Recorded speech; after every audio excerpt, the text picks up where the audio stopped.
Welcome to this lesson. So in today's session we are going to discuss our AVM unit number 26.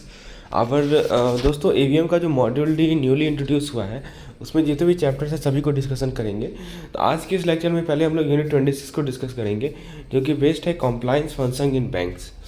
तो friends इस topic में इस particular chapter में हमें क्या क्या टॉपिक्स पर समझना है। सबसे पहले हम लोग इंट्रोडक्शन को समझेंगे, फिर compliance policies, compliance principles, complaint processes, complaint procedures, compliance programme, scope of compliance function. और दोस्तों फिर हम लोग देखेंगे जो हमारे चीफ कॉम्प्लाइंस ऑफिसर होते हैं, CCO जिन्हें कहते हैं, उनकी क्या रोल है, क्या रिस्पॉन्सिबिलिटी है। चलिए दोस्तों सबसे पहले हम लोग इंट्रोडक्शन से शुरुआत करते हैं। बेसिकली कॉम्प्लाइंस फंक्शन क्या है बैंकों के लिए, तो this is the topic we are going to study. देखिए कॉम्प्लाइंस एक इंडिपेंडेंट फंक्शन है जो कि आइडेंटिफाई करता है, एसेस करता है, मॉनिटर करता है और रिपोर्ट करता है कि बैंक के बोर्ड को कॉम्प्लाइंस रिस्क किस प्रकार के हैं। यानी 4 काम ये कर रहा है दोस्तों। पहले तो आइडेंटिफाई करेगा कि हाँ ये सभी रिस्क है, उसके बाद दोस्तों उसे एसेस करेगा, फिर उसे मॉनिटर करेगा, रिस्क को मॉनिटरिंग करना और फाइनली रिपोर्ट करना। ये 4 काम है दोस्तों। मैं फिर से बता दूं, identify, assess, monitor and report. किसके रिगार्डिंग? कॉम्प्लाइंस रिस्क के रिगार्डिंग। किस पे किसे है? तो बैंक के बोर्ड को है। ठीक है, तो ये रिस्क बैंक के बोर्ड फेस करती है, तो उसी रिस्क को आप क्या करते हैं? आइडेंटिफाई करते हैं, एसेस करते हैं, मॉनिटर करते हैं और फाइनली रिपोर्ट करते हैं। सो दिस इज़ कॉल्ड कॉम्प्लाइंस। तो ये कॉम्प्लाइंस एक इंडिपेंडेंट फंक्शन होता है दोस्तों। तो अब जरा बात करें कॉम्प्लाइंस रिस्क के अंदर क्या क्या रिस्क, किस तरह का रिस्क है। तो इसके अंदर एक लीगल या रेगुलेटरी सैंक्शन रिस्क होता है, एक मटेरियल फाइनेंशियल लॉस रिस्क होता है, या रेपुटेशन लॉस रिस्क होता है। मान लीजिए कि आपने किसी भी लॉ से, किसी भी रूल से, किसी भी रेगुलेशन से कंप्लाई नहीं किया, you don't comply any law, any rule, any regulation, तो फ्रेंड्स वहाँ पे क्या होगा? वहाँ पे एक तरह का रिस्क आता है जिसे हम लोग कॉम्प्लाइंस रिस्क कहते हैं। तो वहाँ पे क्या होगा कि आपका या तो मटेरियल फाइनेंशियल लॉस होगा, या मान लीजिए कि आपका लीगल या रेगुलेटरी सैंक्शन होगा। रिस्क होता है दोस्तों, लीगल रिस्क होगा या रेगुलेटरी सैंक्शन रिस्क होगा, यानी तो दोस्तों आपका रेपुटेशन लॉस्ट होगा। तो रेपुटेशन लॉस्ट क्यों हो रहा है? क्योंकि दोस्तों आप लॉज, रूल्स एंड रेगुलेशन को फॉलो नहीं कर रहे हो, उससे कंप्लाई नहीं कर रहे हैं। तो आपका या तो लीगल लॉस होगा, आपका या तो मटेरियल लॉस होगा, या आपका रेपुटेशनल लॉस होगा। सो इस तरह के लॉसेस को ही हम लोग, रिस्क पता ही है आपको, ठीक है। तो रिस्क, ये जो रिस्क है इसे ही हम लोग कॉम्प्लाइंस रिस्क कहते हैं, समझ में। और कॉम्प्लाइंस एक इंडिपेंडेंट फंक्शन है जो कि ये जो रिस्क है कॉम्प्लाइंस रिस्क, इसको आइडेंटिफाई करेगा, एसेस करेगा, मॉनिटर करेगा और रिपोर्ट करेगा किसे? बैंक्स के बोर्ड को। तो उम्मीद है दोस्तों अभी तक आपको कॉम्प्लाइंस समझ में आ गया, कॉम्प्लाइंस रिस्क समझ में आ गया कि रिस्क, ये कॉम्प्लाइंस रिस्क क्यों आ रहा है, क्योंकि हम रूल्स रेगुलेशन और जो हमारा लॉज है उसे हम फॉलो नहीं कर रहे, उसे कॉम्प्लाई नहीं कर रहे हैं। तो बेसिकली उसका आफ्टर इफेक्ट है कि हमारा रेपुटेशन, हमारा मटेरियल फाइनेंशियल लॉस, हमारा लीगल या रेगुलेटरी सैंक्शन का रिस्क है। दोस्तों आगे बढ़ने से पहले हमारे साथ जो नए CIB के साथी जुड़े हैं, एस्पिरेंट जुड़े हैं, उनको मैं बता देना चाहता हूं कि यदि आपको PDF, मॉक टेस्ट और वीडियोस की आवश्यकता है अपने CIB परीक्षा के लिए, तो आप हमारे CIB 2023 के पेड प्लान का हिस्सा बन सकते हैं। हम लोग हर एक चैप्टर का लगभग 100 से ज़्यादा MCQs आपको प्रोवाइड कर रहे हैं, जिसमें दोस्तों मैकमिलन बुक की एक लाइन से क्वेश्चन को फ्रेम किया गया है, उससे बाहर आने की कोई संभावना ही नहीं है।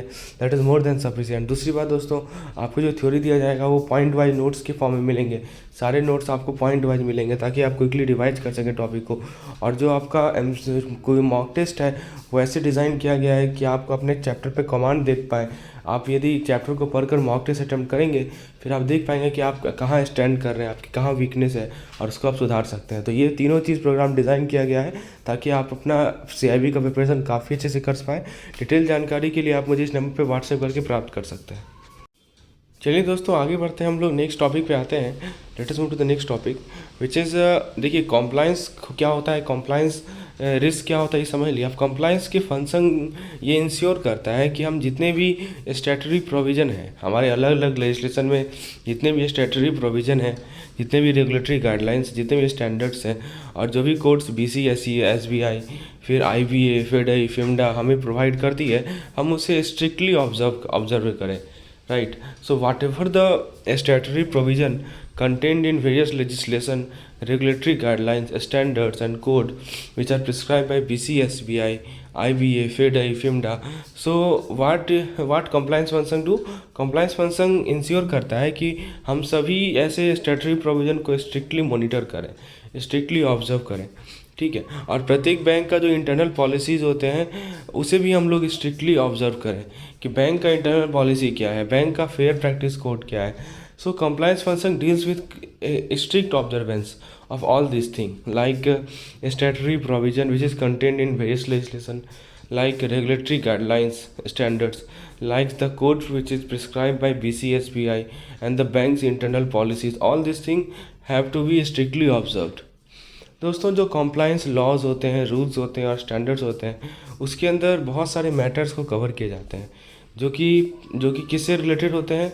Observance of laid down rules and standards of market conduct, managing conflict of interest, treating customer Fairlie and ensuring suitability of the customer advice. यानी दोस्तों, जो हमारे कॉम्प्लाइंस के रूल्स हैं, लॉज हैं और स्टैंडर्ड्स हैं, उसके अंदर कैसे कैसे मैटर कवर होते हैं? वैसे मैटर कवर होते हैं जो कि किससे रिलेटेड होते हैं कि हमारे जो पहले से रूल्स और स्टैंडर्ड पहले से जो हैं मौजूद, उससे ऑब्जर्व करना, ठीक है। उसके बाद दोस्तों, हमारा जो मार्केट कंडक्ट है, उसका क्या स्टैंडर्ड है, उसे ऑब्जर्व करना, जो हमारा कॉन्फ्लिक्ट ऑफ इंटरेस्ट है उसे मैनेज करना और कस्टमर को फेयरली ट्रीट करना, और ये इंश्योर करना कि कस्टमर की एडवाइस को सुटेबल माना जा रहा है। तो ये होता है हमारा कॉम्प्लायंस, लॉ, रूल और स्टैंडर्ड, ठीक है। लॉज इस तरह बनाए जाते हैं, स्टैंडर्ड इस तरह बनाए जाते हैं ताकि इन सभी बातों को ध्यान में रखें, ठीक है। तो कॉम्प्लायंस फंक्शन आपने समझा कि आप स्ट्रिक्टली ऑब्जर्व करते हैं बैंक की इंटरनल पॉलिसी को, बैंक के फेयर प्रैक्टिस कोड को, उसके अलावा BCSBI, IBA, FEDA, FIMDA के द्वारा जो भी कोड प्रिस्क्राइब किया गया है उसे आप स्ट्रिक्टली ऑब्जर्व करते हैं। और फिर मैंने आपको बताया कि compliance laws, rules and standard कैसे बनाया जाता है, किन बातों को ध्यान में बनाया जाता है। So this is what we have discuss. उसके बाद दोस्तों कुछ लॉज हैं, जैसा कि मैं आपको बता दूँ, कॉम्प्लायंस लॉज, ठीक है, रूल्स एंड स्टैंडर्ड्स, ये कहाँ से ऑरिजिनेट होते हैं? चाहे आप कॉम्प्लायंस के लॉज की बात करें, रूल्स की बात करें या स्टैंडर्ड्स की बात करें, ये ऑरिजिनेट होते हैं बहुत तरह के सोर्सेज से। जैसे सोर्सेज का मैं नाम बताऊं, जैसे प्राइमरी लेजिस्लेशन रूल। तो दोस्तों, ये हमारे जो कॉम्प्लायंस के लॉज हैं, रूल्स हैं, स्टैंडर्ड्स हैं, ये ऑरिजिनेट होते हैं बहुत सोर्सेज से, जैसे primary legislation, rules, standard issued by legislator. यानी दोस्तों, जो हमारे लेजिस्लेटर है वो स्टैंडर्ड इशू करते हैं, जो रेगुलेटर्स हैं, सुपरवाइजर्स है, वो स्टैंडर्ड इशू करते हैं। मार्केट में क्या कन्वेंशन चल रहा है, कोड ऑफ कंडक्ट क्या एप्लीकेबल है स्टाफ मेंबर्स के रिगार्डिंग, तो वहाँ से ये सभी लॉज बनाए जाते हैं, ठीक है। तो जो प्राइमरी लेजिस्लेशन है, जो रूल्स है, जो स्टैंडर्ड्स है, जो लेजिस्लेटर इशू करते हैं, जो मार्केट कन्वेंशन है, जो हमारा कोड ऑफ कंडक्ट है जो कि स्टाफ मेंबर के लिए एप्लीकेबल है, तो इन सभी के बेसिस पे दोस्तों ये कॉम्प्लायंस लॉज, रूल्स और स्टैंडर्ड को बनाया जाता है। प्रत्येक बैंक एक पॉलिसी फॉर्मुलेट करती है कॉम्प्लायंस फंक्शन का अपने स्टेक होल्डर के लिए। तो जितने भी बैंक्स होते हैं दोस्तों, वो एक पॉलिसी फॉर्मुलेट करती है, वो पॉलिसी डील करता है compliance function for their stakeholder, और ये कॉम्प्लायंस ऑफिसर का जिम्मेवारी है कि वो हेल्प करेगा टॉप मैनेजमेंट को इफेक्टिवली कॉम्प्लायंस रिस्क को मैनेज करने में। किसकी जिम्मेवारी है दोस्तों?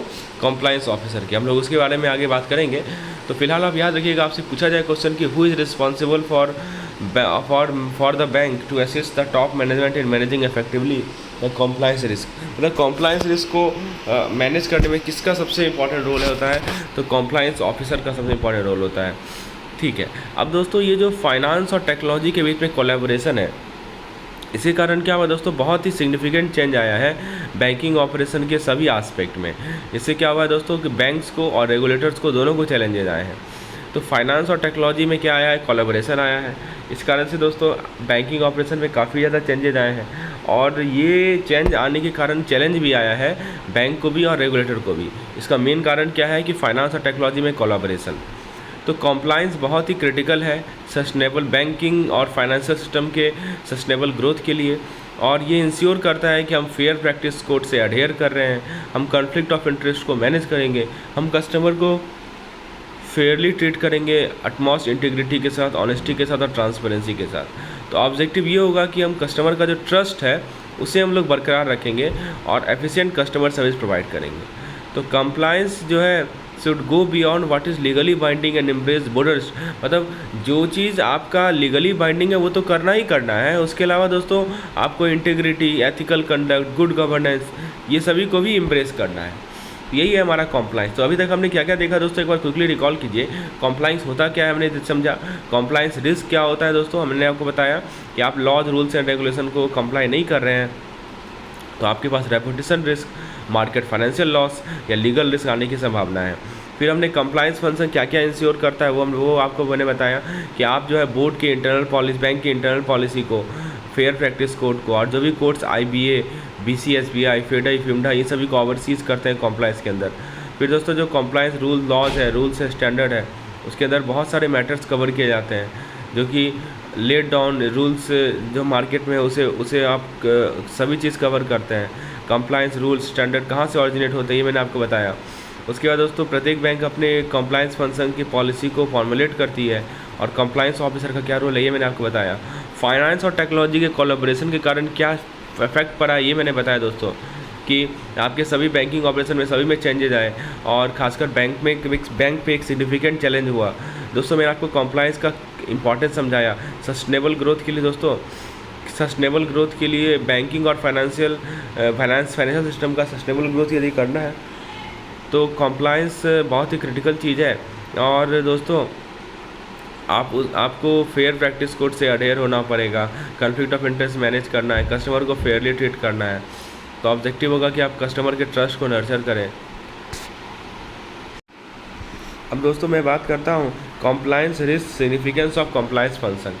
तो कॉम्प्लायंस रिस्क किसी बैंक में क्यों आता है, क्योंकि आप लॉज, रूल, रेगुलेशन, स्टैंडर्ड्स और कोड ऑफ कंडक्ट से अडेयर नहीं कर रहे हैं। कॉम्प्लायंस फंक्शन क्या प्रमोट करता है, it promotes ethical behaviour and uniformity in conduct among stakeholder, ठीक है ना।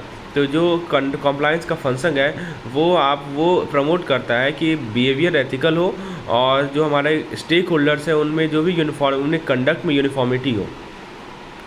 कॉम्प्लायंस क्या करता है कि आपके सिस्टमिक वनरेबिलिटी को कम करता है और डेविएशन को मिनिमाइज़ करता है। कॉम्प्लायंस फंक्शन आपको हेल्प करता है, ये मैं आपको एडवांटेज बता रहा हूँ, क्या क्या सिग्निफिकेंस है कॉम्प्लायंस फंक्शन का। कॉम्प्लायंस फंक्शन दोस्तों आपको हेल्प करता है कि जो भी प्रॉम्प्ट करेक्टिव एक्शन है उसे आप उसके वॉयलेशन को आइडेंटिफाई करें एक सिस्टमेटिक प्रोसेस के लिए।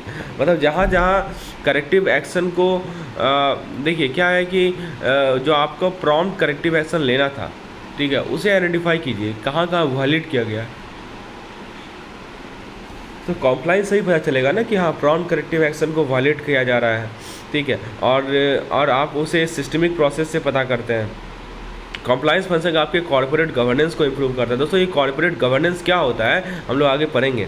दोस्तों नॉन कंप्लायंस के कारण लीगल या रेगुलेटरी सैंक्शन हो सकता है, मटेरियल फाइनेंशियल लॉस होता है या लॉस ऑफ रेपुटेशन हो सकता है। मैंने आपको पहले ही बताया कि 3 तरह के लॉस हैं, मेजर लॉस हैं। एक तो आपके रेपुटेशन पे लॉस हो सकता है, दूसरा दोस्तों मटेरियल लॉस हो सकता है, और या तो आपका लीगल या रेगुलेटरी सैंक्शन हो सकता है। फिर RBI जो है पेनल्टी इम्पोज करती है यदि रेगुलेटरी या लीगल रिक्वायरमेंट से कॉम्प्लाई नहीं करे तो दोस्तों कॉम्प्लायंस रिस्क क्यों होता है ये मैंने आपको बताया कि आप लॉस से, रेगुलेशन से, स्टैंडर्ड से अडेयर नहीं कर रहे हैं। तो कॉम्प्लायंस का जो फंक्शन है अब उसका सिग्निफिकेंस क्या है कि वो इथिकल बिहेवियर प्रमोट करता है, uniformity in conduct, stakeholders में कंडक्ट में यूनिफॉर्मिटी रहे। कोई ऐसा नहीं कि यूनिफॉर्मिटी सब बराबर काम करे, किसी में ज़्यादा किसी में कम, ऐसा नहीं हो। कॉम्प्लायंस जो है वॉयलेशन को आइडेंटिफाई करेगा, जो भी प्रॉम्प्ट करेक्टिव एक्शंस के से रिलेटेड वॉयलेशंस होंगे उससे कॉम्प्लायंस फंक्शन आइडेंटिफाई करेगा। कॉम्प्लायंस फंक्शन आपके कॉर्पोरेट गवर्नेंस को इम्प्रूव करेगा। यदि आप कंप्लायंस नहीं करेंगे तो लीगल या रेगुलेटरी सैंक्शन होगा, मटेरियल लॉस होगा या रेपुटेशनल लॉस होगा। RBI दोस्तों पेनल्टी इम्पोज करती है कि आप रेगुलेटरी या लीगल रिक्वायरमेंट से कंप्लाई नहीं करेंगे तो आप पे पेनल्टी लगेगा। दोस्तों बैंक क्या करती है कि ये जो फाइन और पेनल्टी का जो फियर है उसे रिप्लेस करती है किससे से, फाइनेंशियल मैनेजमेंट सिस्टम से। यानी जो ऑब्वियस सी बात है ना कि आप यदि कॉम्प्लायंस नहीं करेंगे तो आपको RBI फाइन देगी, RBI फाइन इम्पोज करेगी, लेवी करेगी और पेनल्टी लेवी करेगी। तो इन सभी को रिप्लेस करने का बैंक क्या करती है, बैंक के पास प्रॉपर फाइनेंशियल मैनेजमेंट सिस्टम होता है और विद बिल्ट इन कंट्रोल इसे रिप्लेस करती है।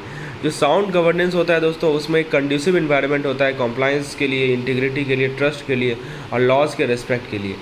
ये साउंड गवर्नेंस की कैरेक्टरिस्टिक्स है।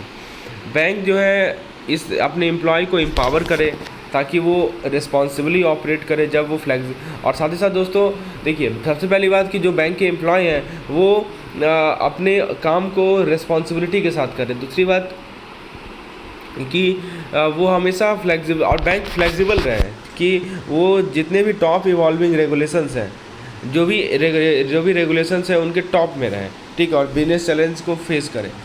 देखिए दोस्तों, कंप्लाइंस रिस्क विज़ विज़ अदर रिस्क की बात करें, और मैं आपको कुछ की पॉइंट्स बताता हूँ जो कि इस सेशन को समराइज कर रहा है। कंप्लाइंस रिस्क जो है क्लोजली रिलेटेड है दूसरे रिस्क से। जैसे आपको मैं दूसरा रिस्क का नाम बताऊँ, रेगुलेटरी रिस्क, वही मैं बताना चाह रहा हूँ कि कंप्लाइंस रिस्क और दूसरे रिस्क में क्या रिलेशन है, तो क्लोजली रिलेशन है। जैसे कि आपको रेपुटेशन रिस्क बात कर रहे हैं, ऑपरेशनल रिस्क बात कर रहे हैं, legal risk, reputational risk, analysis risk, सभी में क्लोजली रिलेटेड है। जो रेगुलेटरी रिस्क होता है वो क्या होता है कि जो हमारा, यदि हम मान लीजिए कि किसी रेगुलेशन से कंप्लाइंस नहीं करेंगे तो क्या पोटेंशियल कॉन्सिक्वेंस आएगा, ठीक है। और दोस्तों, आप यदि किसी रेगुलेशन से कंप्लाइंस नहीं करेंगे तो उसका कॉन्सिक्वेंस क्या आएगा, ये कौन बताता है हमें? रेगुलेटरी रिस्क बताता है कि if you don't comply with regulation then what will be the potential consequence. और इसके कारण दोस्तों कुछ फाइनेंशियल हार्म आ सकती है कंज्यूमर को, कुछ लीगल या रेपुटेशनल हार्म आ सकती है बैंक को, और करेक्टिव एक्शन उस पर लिया जाता है। तो रेगुलेटरी रिस्क का यही काम है कि आप यदि रेगुलेशन से, रूल्स एंड रेगुलेशन से कंप्लाई नहीं करेंगे तो उसका कॉन्सिक्वेंस क्या आएगा। जो कॉन्सिक्वेंस आता है उसे ही कहा जाता है रेगुलेटरी रिस्क, ठीक है। और इसके कारण क्या क्या कॉन्सिक्वेंस आ सकता है कि आपको कस्टमर के लिए, कंज्यूमर के लिए हार्म हो सकता है, फाइनेंशियली लॉस हो सकता है। दूसरा चीज़ ये हो सकता है कि बैंक के लिए लीगल और रेपुटेशनल हार्म हो सकता है। जो ऑपरेशन रिस्क होता है दोस्तों, देखिए मैं आपको रिलेशन बता रहा हूँ कैसे कंप्लायंस, ये जो रेगुलेटरी है, ऑपरेशन रिस्क है, ये सब है क्या। ऑपरेशन रिस्क क्या होता है कि आपको लॉस हो रहा है। क्यों लॉस हो रहा है? क्योंकि आपका जो इंटरनल प्रोसेस है वो इनएडिक्वेट है, आपके जो पीपल हैं, जो सिस्टम है, जो एक्सटर्नल इवेंट है वो इनएडिक्वेट है। लीगल रिस्क क्या होता है? एक ऐसा रिस्क होता है लॉस का, जो कि आप जो है लॉ से कंप्लाई नहीं कर रहे हैं। जो भी लॉज है, जो भी कॉन्ट्रेक्चुअल ऑब्लिगेशंस है, उससे आप कंप्लाई नहीं कर रहे हैं। और दोस्तों क्या होगा कि आपको जितने भी बैंकिंग एक्टिविटीज़ हैं सभी में लिटिगेशन मिलेगा, ठीक है। इसे कहते हैं लीगल रिस्क। मतलब you are not complying with the laws and contractual obligation and this can lead to exposure to litigation from all aspect of banking activity. Next है हमारा रेपुटेशन रिस्क। रेपुटेशन रिस्क क्या होता है? किसी organisation का जो reputation है, brand है, मार्केट वैल्यू है, उसमें डैमेज होता है, जिसके कारण से क्या होता है कि बिजनेस लॉस होता है, रेवेन्यू लॉस होता है, नेगेटिव पब्लिसिटी होती है। फिर नेक्स्ट है हमारा एनीहिलेशन रिस्क। इसमें क्या होता है दोस्तों कि आप जो है रेगुलेटरी एक्शन जो भी जिस कारण से बिजनेस क्लोज हो जाए, मान लीजिए कि कुछ ऐसा रेगुलेटरी एक्शन लिया गया और फाइनली बिजनेस क्लोज हो जाए, इस तरह के रिस्क को हम लोग एनीहिलेशन रिस्क कहते हैं। और दोस्तों और कौन सा रिस्क बचा? और एक रिस्क बचा दोस्तों हमारा नॉन फाइनेंशियल रिस्क। मैंने आपको रिस्क का कैटेगरी बताया था ना, एक होता है हमारा नॉन फाइनेंशियल रिस्क, के अंदर बिजनेस रिस्क आ सकता है। नॉन फाइनेंशियल रिस्क में क्या आता है दोस्तों? Business risk. क्यों आता है ये? क्योंकि कुछ इंटरनल एक्सटर्नल फैक्टर हैं जो कि एक ऑर्गेनाइजेशन के ऑपरेशन को नेगेटिवली इम्पैक्ट करते हैं, ठीक है। और दोस्तों स्ट्रेटजिक रिस्क होता है जो कि करंट और प्रोस्पेक्टिव इम्पैक्ट पड़ता है अर्निंग और कैपिटल पे। तो फ्रेंड्स ये डिफरेंट टाइप्स ऑफ रिस्क है जो कि मैंने आपको समझा है, तो आपस में सब को रिलेटेड है। कंप्लायंस रिस्क सभी रिस्क से को रिलेटेड। आप देखिए जैसे रेगुलेटरी रिस्क है तो आपका जो है, आप यदि रेगुलेशन से कंप्लायंस नहीं करेंगे तो रेगुलेटरी रिस्क आ जाएगा। आपको ऑपरेशन रिस्क है तो आपका जो है इनएडिक्वेट इंटरनल प्रोसेस है, पीपल है, सिस्टम है। और कंप्लायंस रिस्क जो है ये भी एग्जाम्पल है ऑपरेशन रिस्क का।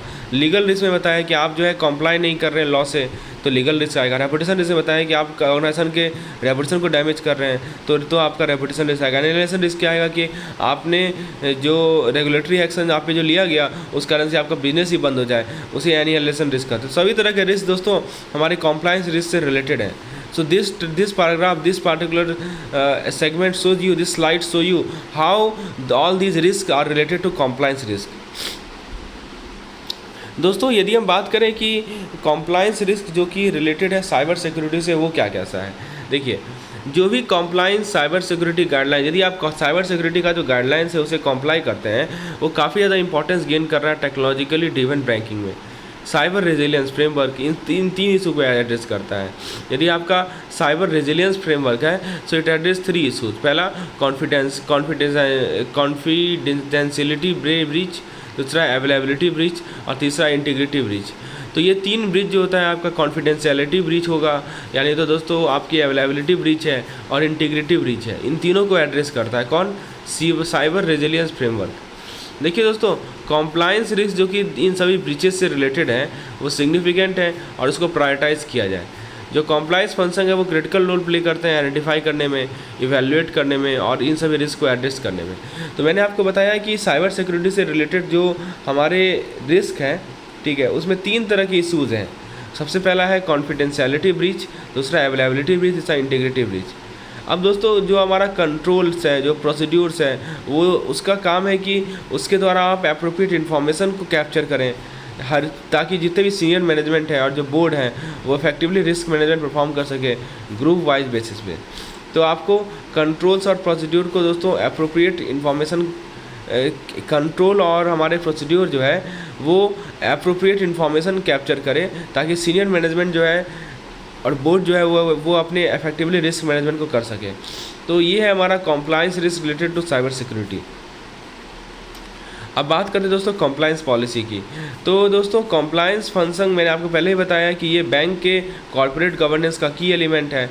कॉर्पोरेट जो कॉम्प्लायंस पॉलिसी है उसके अंदर कुछ प्रिंसिपल्स आते हैं, स्टैंडर्ड्स आते हैं, प्रोसीड्यूर्स आते हैं जो कि आरबीआई के डायरेक्शन से कंसिस्टेंट होते हैं।